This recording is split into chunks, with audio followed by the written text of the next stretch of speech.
welcome back to the continuation of this segment. Thank you for tuning into the Sandwich of Coherency, and let's just go ahead and jump right into this. Biden has gone to the Middle East. Let me repeat that. Joe Biden has gone to the Middle East. The man that can't make it to the damn border has gone to the Middle East. The guy who can't be bothered to go to the U.S. border has gone to the Middle East. Remember, the guy who couldn't make it to the U.S. border went to Ukraine to talk about their border, their problems, their issues.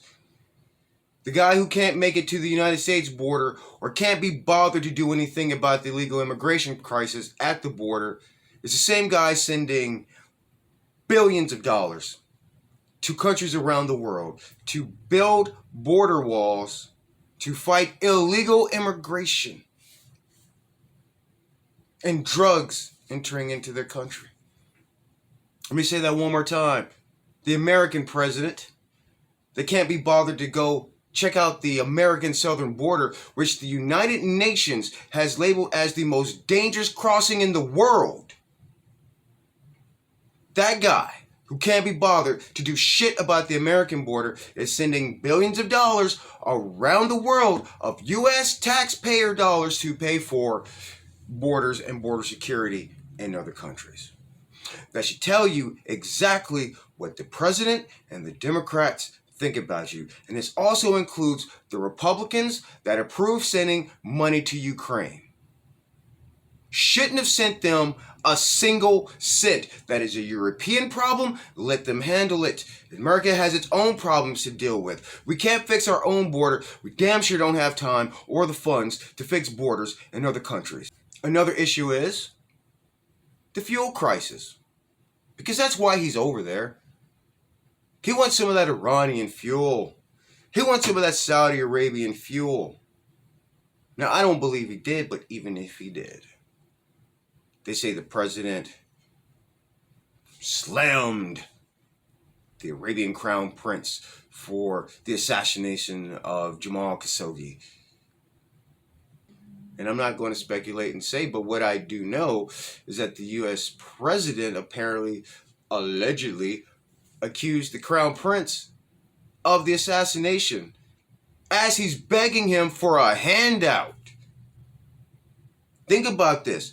You just walked into another man's home, accused him of murder, and then asked him to give him shit. Don't ask him to give you a damn thing. You shouldn't have opened your mouth to begin with, because the United States shouldn't be there. Now, mind you, the Crown Prince of Saudi Arabia wanted nothing to do with the president. Why? Because let's not forget that when Joe Biden became president, what did he do? He accused the Saudi Arabian government of climate change. He said that climate change is mainly the problem of the Saudis. Their oil, it is their fault. They are destroying the earth. So they said, well, fuck the U.S. president. We don't want shit to do with him. That's why they wouldn't answer his calls. That's why they didn't want to talk to him. So you have to understand that the White House and their administration pretty much had to beg the Saudis to let them in the door. They had to get on their hands and knees, groveling, to beg the Saudis to let them in the door. Because the Saudis they really don't give a fuck. There's no incentive for them to produce more to help the United States. And so as you can see from this article I got up on the screen, from the AP, this is giving an idea of the biases. President Joe Biden met Friday with the Saudi Crown Prince, Mohammed bin Salman, the man he once pledged to shun for human rights violations.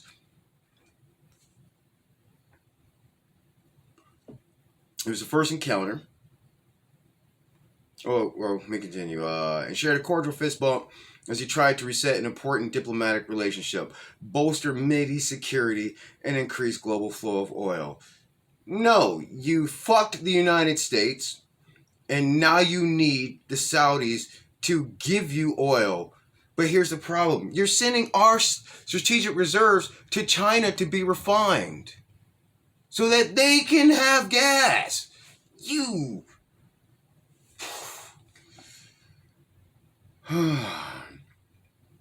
Quote, I said very straightforwardly, for an American president to be silent on an issue of human rights is inconsistent with who we are and who I am. Biden said after the meeting, I'll always stand up for our values. You ain't said shit to China, Uyghur Muslims, the Falun Gong, open air prison, people being imprisoned specifically for being Christian or Muslim. How many human rights abuses does China commit every single day? Where you at, Biden? You're a hypocrite. You're a liar. We know from reports that have been authenticated year over year over year that China uses the Uyghur Muslims as their basically organ harvesting farm. This is not speculation anymore. This is reality. China, one of the only places in the world where if you need a heart transplant, unlike in America where you have to get on a list and wait for years for them to find somebody that matches you, no, you can get one in typically about a month in China. It's around $30,000. I want to think about that in perspective, how hard it is to find a match for someone for an organ transplant. China can do it in about a month. Where exactly do you think those organs come from? So yeah, there's tons of human rights abuses that are happening in China. But this president says, for an American president to be silent on an issue of human rights is inconsistent with who we are or who I am. That is bullshit.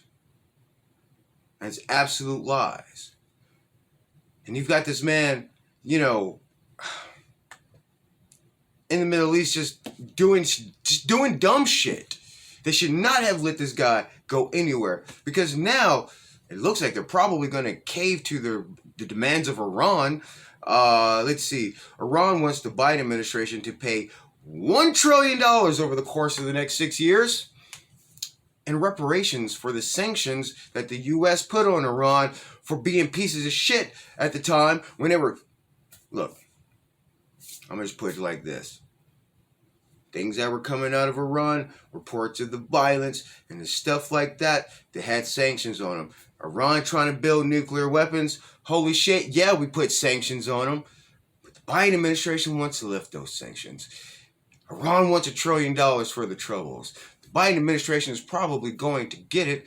Iran, according to reports, is a few weeks out from being able to put together a nuclear bomb. Now, getting weapons grade. Okay? Now, getting their nuclear power to weapons grade might take a little longer. But they're saying, according to the reports, we don't know. Like I said, we got to be careful with American intelligence because they tend to lie. All right? Can't take it. We have to try and peer through it, but based on what we know from consistent reports from intelligence agencies around the world investigating Iran, they could probably have a nuclear weapon that they could put on a warhead sometime in the next year and a half. And the Biden administration wants to give them the money to do it. Here, some more money. That's taxpayer dollars. The United States citizens don't have shit because they can't keep a single penny in the country. Can't bring any manufacturing back to the country. No. We have to send the money abroad to support these countries because their governments are fucked up, so we have to take care of them.